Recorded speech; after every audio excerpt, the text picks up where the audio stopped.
Evening to all of you. Indra classes YouTube channel में आप लोगों का स्वागत है। जैसा कि कल हम लोगों ने विशेषण विशेष टॉपिक स्टार्ट किया था, पहला पार्ट हम लोगों ने पढ़ लिया था। स्थान के आधार पर हम लोग ने उद्देश्य विशेषण और विधेय विशेषण कल पढ़ लिया था। आज हम लोग अर्थ और एवं संरचना के आधार पर विशेषण के प्रकार पढ़ेंगे।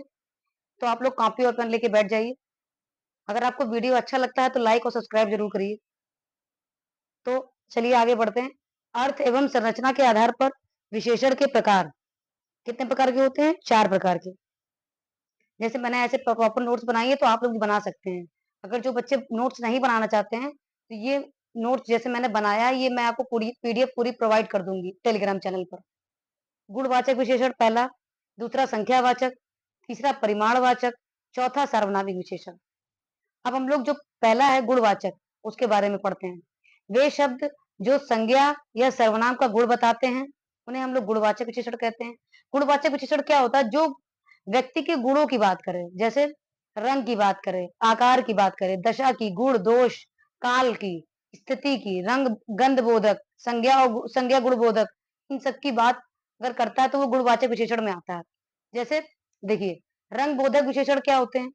जैसे लाल सेब, सेब कैसा है? लाल है, ये रंग में आ जाएगा।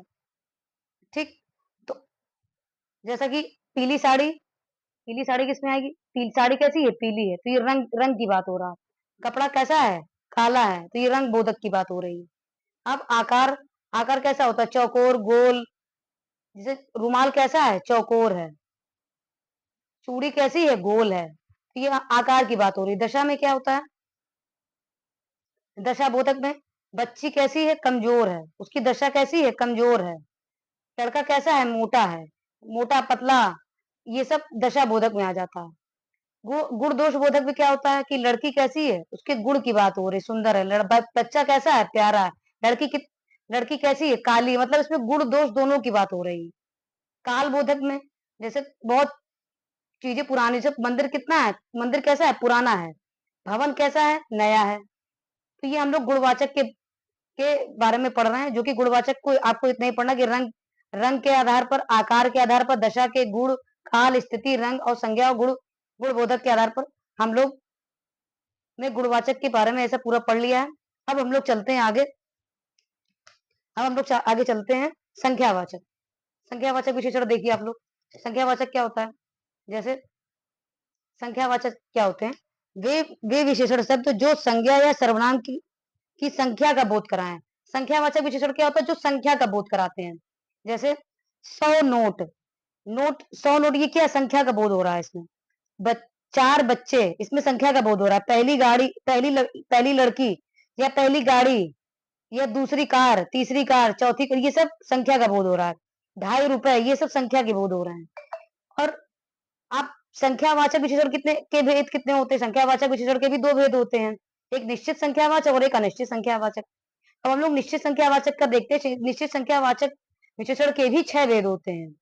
जैसे कौन कौन से? पूर्णांक बोधक, ठीक, पूर्णांक बोधक, अपूर्णांक बोधक, आवृत्ति बोधक, क्रम बोधक।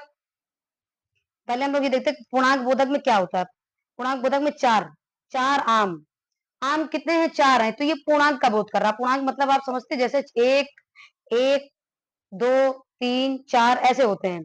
अब अपूर्णांक में क्या है? अपूर्णांक मतलब जिसका हम लोगों को पता ना हो, जैसे 2.5 रुपए, 3.5 रुपए, 2.25 रुपए, 4.25 रुपए, ये अपूर्णांक में आ जाता है। आवृत्ति में क्या होता है? 2 गुना, 4 गुना, 3 गुना, 5 गुना, 6 गुना, ये आवृत्ति में आ जाते हैं। क्रम बोधक में पहला, दूसरा, तीसरा, चौथा, पांचवा, ये सब क्रम बोधक में आ जाते हैं। अब हम लोग आगे चलते हैं कि समूह बोधक, समूह, समूह में पढ़ते हैं, समूहवाचक में पढ़ते हैं। समूहवाचक में देखिए,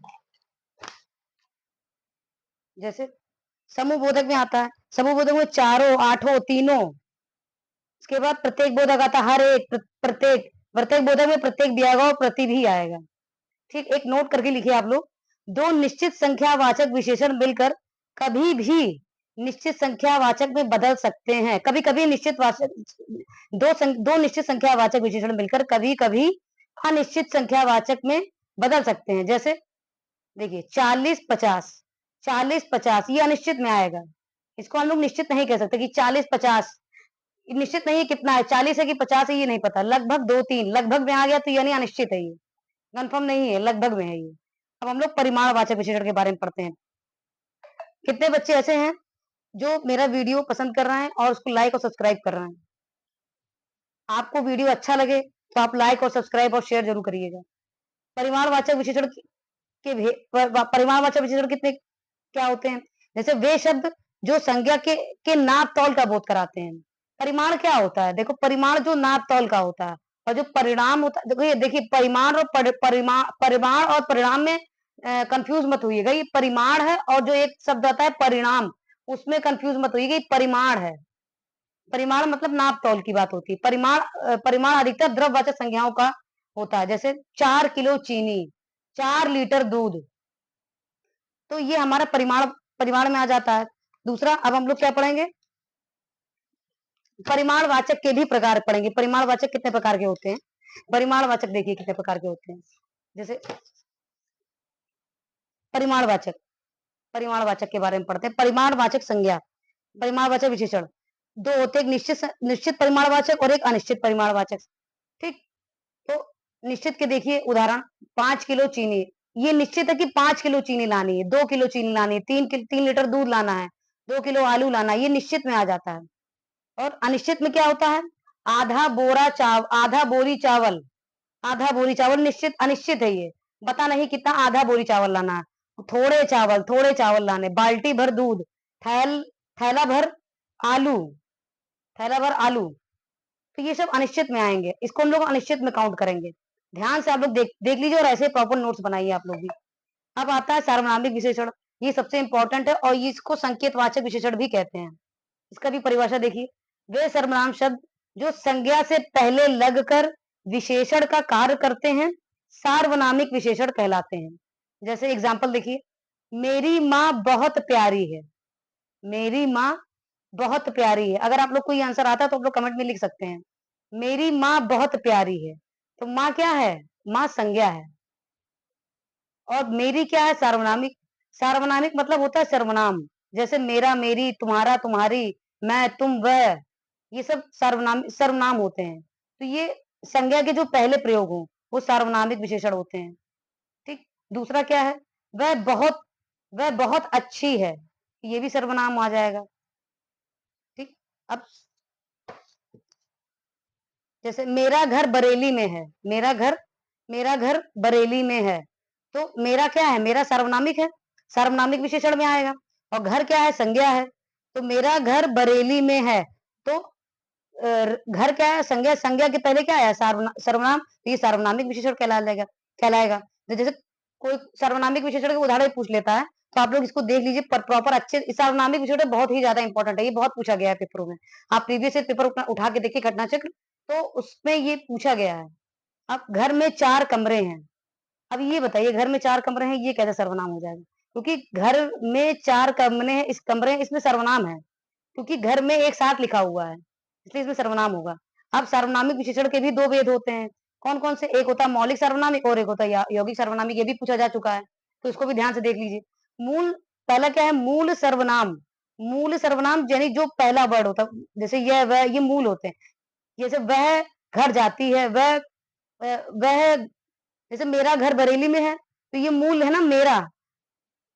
जैसे मूल सर्वनाम शब्द जो रूप परिवर्तित किए बिना विशेषण जैसे प्रयोग होते हैं, विशेषण की तरह प्रयोग होते हैं, जैसे यह, वह, वे, ये, कोई, ये सब विशेषण की तरह प्रयोग होते हैं। अब यौगिक क्या होते हैं? यौगिक देख लीजिए आप लोग। यौगिक सर्वनाम क्या? तो वे सर्वनाम शब्द जो अपना मूल रूप बदलकर विशेषण के तौर पर प्रयोग होते हैं। जैसे ये ये का जो विशेषण विशेषण रूप क्या होगा? ये का ऐसा, ऐसी, ऐसे, इतना, इतनी, इतने। वे का क्या होता है विशेषण स्वरूप? वैसा, वैसी, उतना, उतनी, उतने। जो का विशेषण स्वरूप जितना, जितनी, जितने। इस तरीके से भी पूछ सकता है, तो आप लोग ध्यान से देखिए इसको। तो हम लोगों ने पूरा चैप्टर ये विशेषण विशेष से खत्म कर दिया है। अब हम लोग आगे का चैप्टर, सेकंड चैप्टर तत्सम तद्भव स्टार्ट करेंगे। आप लोग इतना प्रॉपर अच्छे से रिवीजन कर लीजिए विशेषण विशेष। और जो मैंने इतना पढ़ा दिया है, इसका प्रैक्टिस भी कर लीजिए घटना चक्र से।